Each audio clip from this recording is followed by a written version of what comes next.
Ladies and gentlemen, hello and welcome back to this episode of Finding Light with me, Brad Carr. This is going to be the first solo episode that I've recorded since the opening 3 episodes in which I introduced myself and my story and gave a little bit of an insight into why I'm doing this with the podcast. So since then I've recorded 6 conversations now with other photographers, and I'm sure if you've been listening to all of those, you'll have received plenty of wisdom, plenty of insights and inspiration in many ways from every single person who's sat down to have a conversation with me. On a personal note, I'd like to express my gratitude to everybody for being so willing and open and honest and authentic, and for coming on and talking to me, about why they do what they do, because everybody, as I've learnt over the past few years, has got a story. I think everybody's story is worth listening to, and we can learn something from all of them. So to everybody who's come on, thank you from the bottom of my heart, and I'm sure I'll have many conversations with you all in the future. Who knows, there'll be part 2, part 3, part 4. Who knows how long this is going to go on for, but thank you. So in this episode today, I wanted to record a solo episode for the first time in a long time, because I feel like something came to me in a meditation, and it was about the kind of journey that I've been on over the past 5.5 years since I picked the camera up and picked the pen up as well, and started to create things for the world. So before that year, 2018 it was, I had no interest in art really. I enjoyed music when I was younger, and I enjoyed reading books, stories, that kind of thing. But in terms of creating things myself, I had no interest. And the journey that I've been on over the past 5.5 years now has just been incredible. It's just been, hard to wrap my head around actually what has kind of happened to me in that time. And, a few people have made comments recently about myself and finding my voice and finding who I am, and in many ways I'm flattered that I guess people assume me to be somewhere along this journey of mine, because to me it's kind of like every day is just another day, and I don't really see maybe the impacts that I'm having on other people and my work's having on other people. So to have messages and emails and comments on many of the videos so far has been flattering, and it's been incredibly moving to see what impact it's kind of having on people. So very grateful for you all, and I hope that you'll continue to share your thoughts and observations if you like, and keep being inspired, I guess, and sharing your own inspiration with me, because it's a two-way street. So yes. It's kind of got me thinking, though, about, deeply. Any of you who listen and has followed me for a while know that I'm not afraid to get into the depths of this thing and observe myself and observe what I'm thinking, what's going on in my head. So I've been thinking very much about my journey, my creative path, my endeavor. And I realized that over the past 5 years, I've been incredibly creative. And a lot of the time, I sit and wonder where this energy has come from, because for me to say that it's just been in me this whole time, and I don't really, I don't really believe that that's the case. It's not my creativity, if you like. I think it all exists kind of outside, and maybe I've just opened myself to be receptive enough to tune into whatever it is and maybe channel it from wherever it comes from, whether you would call it God or the higher self or the universe or Mother Earth, Mother God, whatever name you have for it. I think I've just been receptive to that consciousness, the energy that is out there for all of us. And I wanted to shine a little bit of light on what I believe I've done to my life to allow this creativity to flow through me, because I released my first book back in 2022. I'm just working on my second book now, produced over 80, 90 probably, portfolio standard photographs in the past few years, and many articles that have been published on my website and magazines as well. as well as commercial work and everything like that. And it does kind of sit with me sometimes, and I just don't really take the time to step back and observe what I have created from an objective standpoint. And I guess over the past 6 months or so, since I haven't been so free to go out and create with the camera, lots of things have entered my life, and life's kind of changed in many ways, which is great. But it's given me a lot of time to sit at my journal and sit in reflection and just take note of the things that I've been doing. So my journal here is full of points. I've got about 10 points of things that I believe I've done with myself and my life that have enabled me to create. So point number 1, diet. By diet, I don't mean the food we put in our mouth and in our bellies, but actually everything that is outside of us that we're consuming. So if you didn't know, we're consuming things on a daily basis. If you're busy on your smartphones, you're consuming. If you're listening to conversations, whether you're conscious of what you're listening to or not, it's going in. And what we consume becomes us. So we need to be very, very careful about what we're allowing in through our senses. We need to be mindful that we are becoming on a daily basis. So if you, like me, are at a point in your life where you want to make some changes, which I did back in 2018, when I took a step back outside of myself and looked at me objectively and the life that I had and the people that were around me and the job that I was working, things that I was watching. I was playing a lot of computer games back then, and the music that I was listening to was all of the mainstream music that was just filling my mind with things unconsciously that I did not like. So if you're listening to a lot of chart music, a lot of, rap, hip hop, all of that kind of stuff, just listen to the lyrics and be conscious that these lyrics are going in to your mind. And this is very, very powerful. So we need to be mindful about our minds and our things that we are consuming.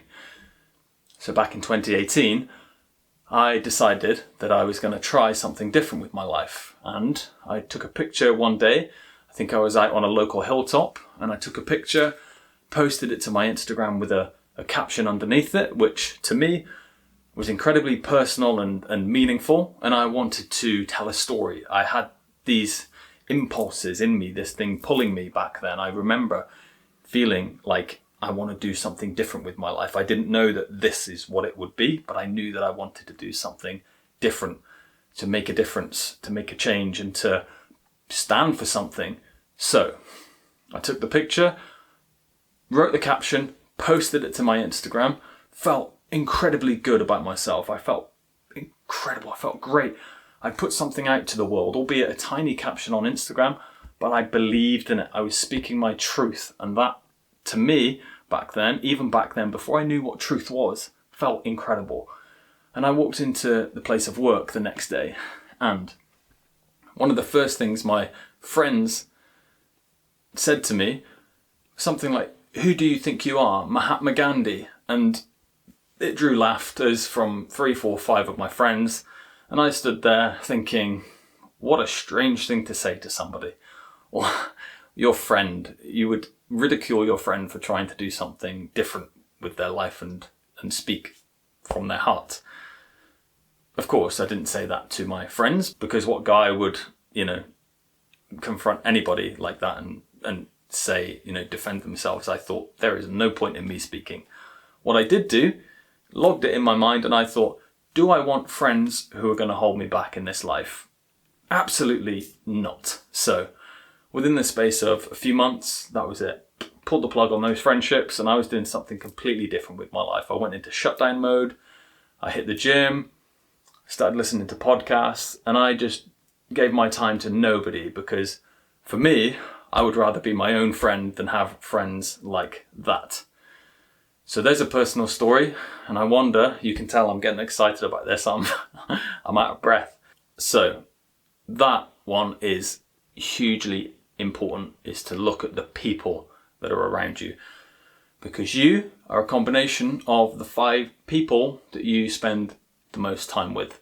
So take a look at your 5 closest friends, your family, and make sure that they're not holding you back from achieving everything that you want to achieve. Because I take it, if you're listening to this podcast, you're on the journey to creativity. You want to make differences in this world. You want to make changes. So be careful. That was also a time when most of my focus outside of work was on playing computer games. It was on partying still. It was on mindless conversations that were not focused around growth or personal development or creativity or art or culture. They were just your everyday conversations about who's doing this, who in the local area has done such and such a thing. Just mindless gossip. The music that I was listening to, of course, was all just the mainstream music. It wasn't tailored to any kind of focus. So I was just consuming things that everybody else was consuming. So that, in essence, made me the same as everybody else. I hadn't embraced my own individuality yet. So what I was becoming was tailored by what society, what, I don't know, corporations, all of that kind of thing, what they wanted me to become and not what I wanted to become. So by controlling who was around me, by controlling the music that I listened to, by turning off the computer games and getting outdoors into nature and consuming adventure, all of this kind of thing, it just enabled me to completely transform my mindset. What you might also notice over my shoulder here are shelves full of books. I think I've got some in front of me here, probably got over 125 books in this room alone. So I focused everything that I had on reading, and I read anything that I could get my hands on. Before I knew myself enough to know what I needed to read, I just picked up anything, because that was an entire journey in itself to understand what I needed at this moment in time in terms of books. So I would just put my podcasts in the mornings at work, or on Sundays when we were allowed to listen to music, and I'd just listen to audiobooks. That was the beginning of my personal development, my spiritual journey, if you like, were days of audiobooks. So all of a sudden, from consuming your everyday conversations, from consuming criticism and I guess forms of shame from friends for trying to do something, trying to step out and make a difference in my life and in the world, from consuming, hip hop, rap music, and just everyday pop music with ridiculous lyrics. When you listen to some of the lyrics, you'll know what I mean. From consuming just your average conversation to now reading books, listening to audiobooks, consuming nature, consuming my own inner thoughts by sitting at my journal during that period as well. I just completely changed my entire diet. This is the product now, myself as I am today, and all of the creative works that I've managed to produce in that time, which leads me beautifully onto my next point. Become curious. What I mean by this is to invoke that childlike spirit, that childlike sense of wonder that lives inside of all of us. We haven't forgotten that child that lives inside. No matter how numb society has made you feel, if you sit still for long enough, you'll become curious. You'll become like a child again. You'll start to look and wonder about people, about, stories, about places. It's human nature to be curious. So by picking up books, that was me acting upon my curiosity. By venturing onto Instagram to find different people to listen to and different pages to follow, by going onto the internet and finding audiobooks and websites and blogs, that was me being curious. I became curious about the world around me. And that has enabled me to follow rabbit holes. By picking the camera up, that was an act of curiosity. It was my sister's camera, and I was going out for a walk one day to a local waterfall. I saw the camera glistening on her bedside table, and I looked and thought, I'm going to take this thing outside and I'm going to see what I can do with it. So I became curious. No doubt, maybe if I had the wrong kinds of friends around me and I was trying to do something different and maybe stopping them every 5 minutes saying, I want to take a picture, maybe I wouldn't have found such love for it, because, peer pressure, what are you doing taking more pictures? And I'd have maybe not been so in touch with that child inside. So, by becoming curious about the world around me, I became curious about myself. Started to ask questions of the outside world, which in turn enabled me to ask questions of the inside world, and vice versa. And it's just been a huge process of expansion since then. Curiosity, I believe, is the magic elixir for life. I believe curiosity keeps us young. It keeps the inner child alive within all of us. And I think we can all do much worse than reconnecting with that inner child and exploring the world and exploring ourselves. Because for me, it's certainly been the most magnificent journey that I've ever been on, is to venture into here. Step number 3, point number 3, face your fears. In let me remember his name, David Hawkins' theory on the map of consciousness, which places enlightenment at the top of the chart, things like love and joy very near the top. At the bottom of the pyramid, the most negative, imprisoning emotions that we feel, fear is amongst the bottom 3, I believe. Nobody wants to feel imprisoned by fear, I believe. Everybody has fear, of course. I have fear. I have fear standing here and talking to the camera. What this process over the past 5 years has taught me is that by facing fears, we grow. And I am 10 times the man that I was back then. And that comes from doing the things that I am afraid of. By entering the cave that the dragon guards, I find my gold. By standing on stage in front of 200 people and sharing my story, I face my fears. By standing here to the camera and putting myself out onto the internet, I face my fears. I do not want any fear in my life. Because fear holds us back, and I don't want to be held back from anything. And I'm not expecting you to all of a sudden put yourself in front of a camera and put your face, your voice out into the world, but maybe you can write something and post it to the internet and deal with the aftermath of doing that. Because that, for me, was listening to the little voice that lives inside of me.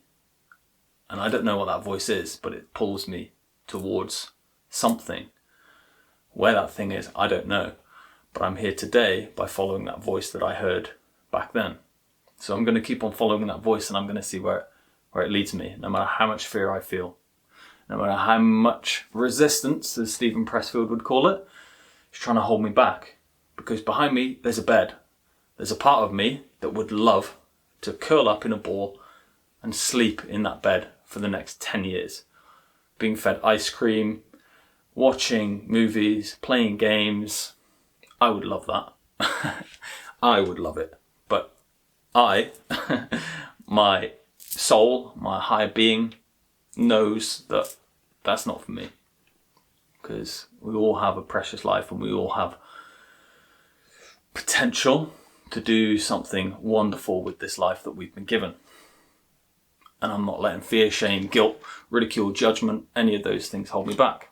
So by facing my fear, I grow.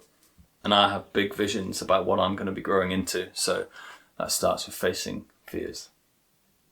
So maybe here's time for a challenge. And I challenge you to do something this week that you're afraid of. And I'd like you to really pay attention to how you feel after you've done it. And pay attention to everything that follows that, whether you get comments, whether you get negative comments, positive comments, whether you get love, admiration from people for doing it. Pay attention, but just try it, because what have we got to lose? We're all going to die one day anyway. Okay, point number 4 that came to my head when I was brainstorming ideas for this podcast. Speak your truth. Open up your heart chakra. Open your throat. Find out what lives inside of this heart and speak it. Tell the world about it. That will add fuel to your flame. If you're talking and creating with a purpose in mind, something that you believe deeply in, that's going to enable you, that's going to energize you, that's going to make you feel charged up to put things out to the world, whether it's a piece of content on YouTube, whether it's a photograph on Instagram, a poem, whatever it is. If you speak in your truth, there's fuel and there's longevity as well, because I believe in everything that I put out to the world at the moment, and I know that it's all going to expand and last for a long time because I'm building upon things that I'm building upon, if that makes sense to you. So speak your truth. Who doesn't want to hear somebody speaking what they truly believe in? I hope that you can sense the passion in my voice. I hope that you saw me getting out of breath before because of the excitement, and you could sense how much I believe in what I'm doing with this video. And when you read my writing on my website, when you open my book, when you look at my pictures, I hope they represent some truth. If they don't, please let me know and I'll change. Maybe. The quest of everybody in this world, I believe, is to find the things that we believe in, to find our truth. Especially if you're an artist, you're putting art out into the world, you're putting creative works out into the world. I believe they should represent us as people, and everything that we've lived through should, maybe, be channeled through those works and represent us as human beings. And that's what I hope that my work represents, is me, my truth, my voice, my experiences, my adversity, my pain, my suffering, the things that I believe are worth fighting for, to make the changes that I hope to one day see in this world. Point number 5. Find your why. Why do you do what you do? Why do you wake up in the morning? Is it because the alarm went off and you have to go to work? Why do you go to work? Why do you work the job that you work? Why do you live? These are all questions I've asked myself in deep, deep ways over the past few years in this thing. Trying to make sense of everything, trying to make sense of myself, trying to make sense of the world around me. I want to know why. Hence the birth of the podcast. I want to know why people are doing what they do. Helps me to learn what I do, and hopefully it helps you to learn why you do what you do. So if you want more fuel, find out your reasons why. Point number 6, leading on beautifully from finding your why and speaking your truth. Remember what has caused you pain in life and create from that place. The wound is the place where the light enters you, to quote Rumi, the old poet. That, to me, is one of the most beautiful quotes I've ever read.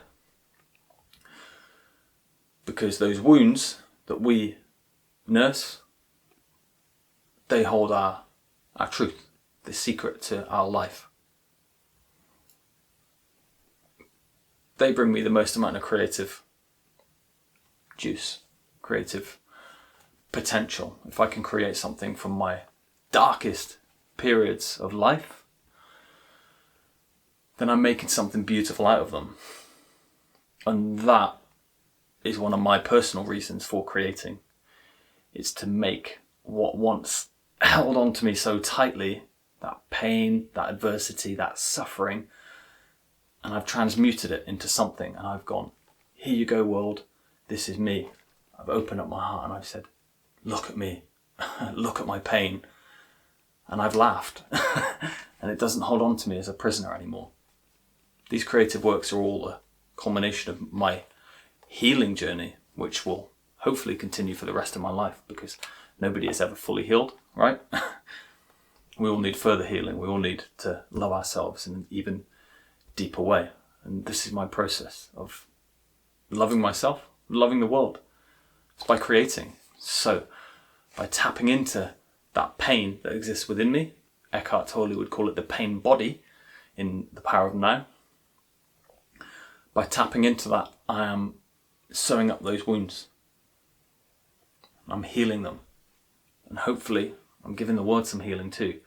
In fact, I know that some of these photographs that I've shown to people have helped them heal as well. Because I stood there about a month ago at a stand and a man came over and he was looking at my photographs an old man. He was in his 70s. He had his 1940s hat on and his suit and his wings and some little medals and badges. He was on his own, grey hair, moustache. I remember him. He was about this tall. I remember him clearly because I saw this deep pain in his eyes, and I sensed straight away that this man has been through some grief or something. I didn't know it was grief at the time, but I knew he'd been through something. And he was looking at my photographs, and he trying to have a conversation with me, but every time he looked at me, he kept looking down, and he was kind of being taken somewhere else by the images that were there before him. And it took him about 20 minutes, 25 minutes maybe. We were just talking about life and about, you know, his life, my life, about art and things like this. And then he looked at me and he said, do you know I lost my daughter last year? And I kind of took a step back and, you know, felt his pain for a moment. He said, yeah, she passed away with anorexia. So she'd been fighting anorexia for 16 years. And it finally got the better of her last year. And I could see little, you know, tears in his eyes, and his eyes were welling up, and his lip dropped a little bit, and I just held space for him and felt his pain, but he kept looking down at the photos, and he said, I see her in these photographs. And that, you know, moved me, it touched my heart, and he said she loved nature. She loved the woodland. She loved trees. She has a photograph in her.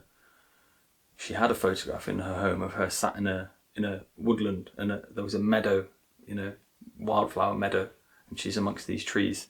He said, I see her in these photographs. So for me to hear that, well, of course, hopefully you can still sense that it's touched me. Because it's now a month or 2 months on, and I still remember that conversation like it was yesterday. So for me to witness this man healing from that just added this whole new layer to the work that I'm creating now. And I think, well, if it's helped me heal, then it's helping him heal, you know, his pain now. So point number 7, embrace your quirks. Embrace what makes you you. Find what makes you different in this world and go towards it.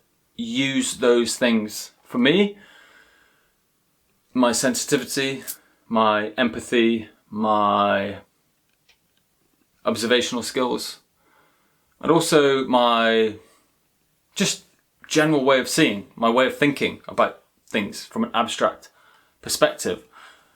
I have a very different approach to, you know, thought. I don't really think inside of any kind of constraints. I think like me, and I always have done, but for a long time I tried to conform and be like everybody else, and this was closed. My throat was constricted, my heart was closed, everything was closed. I wouldn't voice anything because I was so scared, I was so ashamed, I was so in fear, I was afraid of rejection, and all of this kind of, these negative emotions and these fear-based emotions that I was feeling kept me hidden.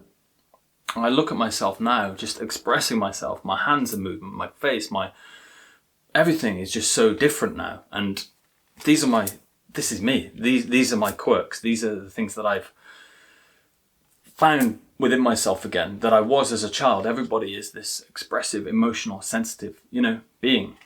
But we conform and we hide them and we try to be accepted. For me, I don't care anymore. I want everybody to see who I am. I want to be quirky, I want to be different, I want to be unique. And for me, that's brilliant for art because the most unique things, the most, you know, abstract things are the most wonderful. So I hope that I continue along this path to, what's the word? It will come to me in a minute. Integrating all of these original parts of myself. So what is it that makes you different? Perhaps the thing that you've been running away from your entire life, because I hid from my sensitive side. I didn't want people to see that I was sensitive, but look at my face. I can't hide my sensitivity. I know it now. When I look at myself, I think that man is soft, he's sensitive. I don't care, but for a long time I didn't want anybody to see that. I was like this, stoic, no emotion, hidden. I didn't want anybody to get beyond my armour. But people are intelligent, they know, they can see somebody like that and they'll pluck it away, they'll break it. And that's what happens. So now I just wear my sensitive face with pride. So what is it for you? What makes you different? What makes you unique? What makes you originally you? What do you try and hide from the world? Because I guarantee you that if you now show it to the world, you'll see how much your life will change. My next point number 8, discipline. So for those who don't know, the first step to my creative journey was actually creating myself, was creating my physique. I hit the gym, as I mentioned earlier in the video, and I worked out 6 days a week, 2 hours a day, religiously. You could not keep me away from the gym. I was eating food in the gym, I was lifting, then I was talking to people about the gym. I was obsessed with bodybuilding. What I didn't know at the time was that it wasn't the bodybuilding that I was obsessed with, it was what was going on in here, and it was the building of discipline, which now carries over into my creative life, because every video that I release is a rep, every photograph that I take is a rep, every word that I write in this journal is a rep. They're all repetitions, repetition, repetition, repetition. Consistency took me from 8.5 stone to 12.5 stone, built me 4 stone of muscle in the gym. Discipline with diet got me ripped beyond belief, beyond all kinds of imagination. I had muscle upon muscle upon muscle at one point in my journey, and it all came from discipline. I believe the one thing that we're missing in this culture, in this Western society, is discipline. If you look at the East, they're so disciplined. They're focused on martial arts, they're focused on meditation, they're focused on stillness, they're disciplined. That culture is so disciplined. And when you look at a lot of the creative works from over there, wow, if you look at Japanese art, Japanese culture is just incredible. I am obsessed with Japanese culture. So I incorporate elements of discipline into my creative life, and I've watched my work change since then. Not only from a photographic point of view, but from point of view of getting an article out almost every month. I've released probably 10 articles this year. I put together a whole new project. My new book is put together on the computer. Last year I released a book, and it was through taking a disciplined approach. Sitting down and writing at 6:30 every morning for 2 years, between 2020 and 2022. That was it. Sitting and writing. 6:30, bang. And I filled up about 18 journals in 3 years now. So, discipline, change your life. Drawing upon my observations of Eastern culture then, stillness. Make the time to hear your inner voice, yourself, God, Allah, consciousness, universe, whatever. I don't know what name you have for it, but it's all the same. It's the voice that is within, the Holy Spirit. That's what I grew up being told it was. I don't know what it is. I don't want to name it anymore, but it's just myself, my truth. It's what leads me here. It's what's going to lead me to my future. Hasn't led me far wrong so far. When I sit beside the silver birch trees in Snowdonia, when I sit beside a lake, embodying the stillness of the lake, when there's not a ripple on the surface, that becomes me. I become still. That is where I feel the draw to do certain things. That is where my intuition, I can feel my self being led. My intuition knows the truth. It knows the way that I should be going. I feel it when I think about my future. I know where to go because I'm listening to my inner voice, and that is the inner voice that leads me to a life of creativity. It leads me here to putting videos out to the internet. It leads me to starting the podcast. It leads me to standing on stages and giving talks. It leads me to writing. We know the truth. It's in us all. It's in you. Your truth is in you. We don't get taught about this kind of thing. Everybody has their own personal truth, and it lies within. In the book, The Alchemist, one of my favourite little fables that I started reading back on my personal development journey, Paulo Coelho talks about what does he talk about? Paulo Coelho talks about everybody's personal legend, and this is the story that everybody's got locked away inside of them. If you've ever heard of the book The Hero's Journey, there's a psychological kind of pathway that every human being goes along before we're numbed and taught that we should be working in this job and we should be following this path and we should be doing this, before we have this map laid out that stopped us hearing that truth. We all had this knowing, this psychological understanding that we have a mission, we have a journey to go on. I'm on mine. What's yours? When I sit in stillness for long enough, I get little downloads of things that come to my mind. Sometimes when I'm meditating, a little word will just pester me, it will nag me. This, how to unlock your creative potential, came to me when I was still, when I was silent. In moments of silence, that's when the things drop in. We do have to be conscious, we do have to be aware that these things are there for a reason. They're being sent to us when we tune into that voice for long enough. Okay, my final point, my final thought comes from a book that I've been reading recently that I have mentioned in this video twice, I think, once or twice. It's The Map of Consciousness by Dr. David Hawkins. So, what I believe that I've been doing over the past 5.5 years since I started this whole journey, since I began creating, since I became awakened to my spiritual life, my spiritual journey, I believe that my consciousness has been expanding. So I've become more aware of what this thing is that I'm living in. I'm no longer on autopilot. I'm no longer acting on my unconscious behaviors. Of course, I'm still acting incredibly unconsciously and I'm still on autopilot sometimes, but the bridge between my unconscious actions and my conscious actions is now lessened. So I'm acting more consciously. I'm more aware. I've raised my awareness. I've raised my connection to the planet, which in turn has raised my connection to myself. I know this is probably incredibly difficult to understand, but by just taking a step back and meditating, if you've never meditated before, you're raising your consciousness.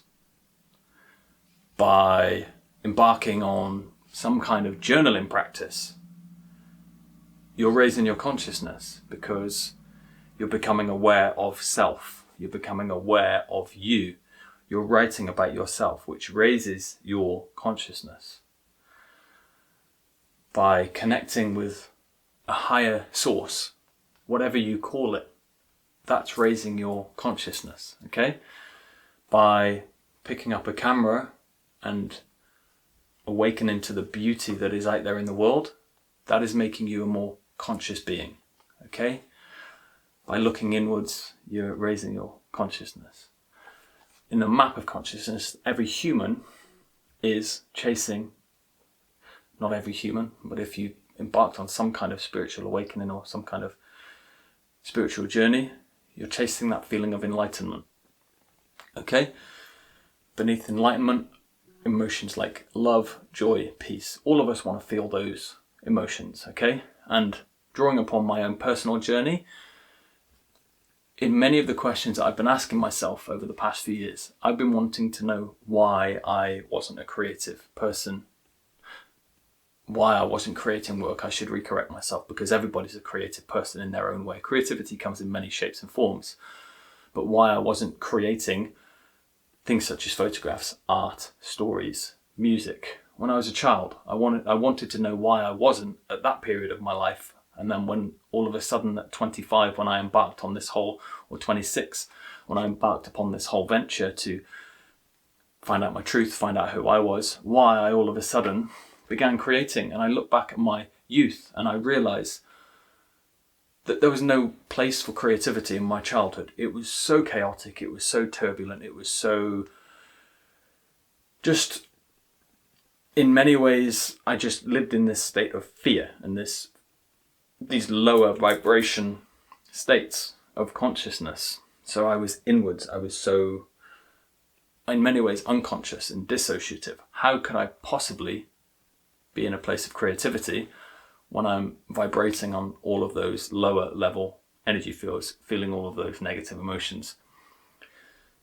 So over the past few years, since my life has calmed down in many ways, I've stopped partying, because even when all of the violence and things faded in my early life, I then found alcohol, I found parties, I found all of those kind of activities, which just kept me depressed and suppressed and unconscious. It was only when I quit all of those things and became awake to what's out there in the world that I start to find a sense of peace, a sense of love, a sense of joy, and it's enabled me to create.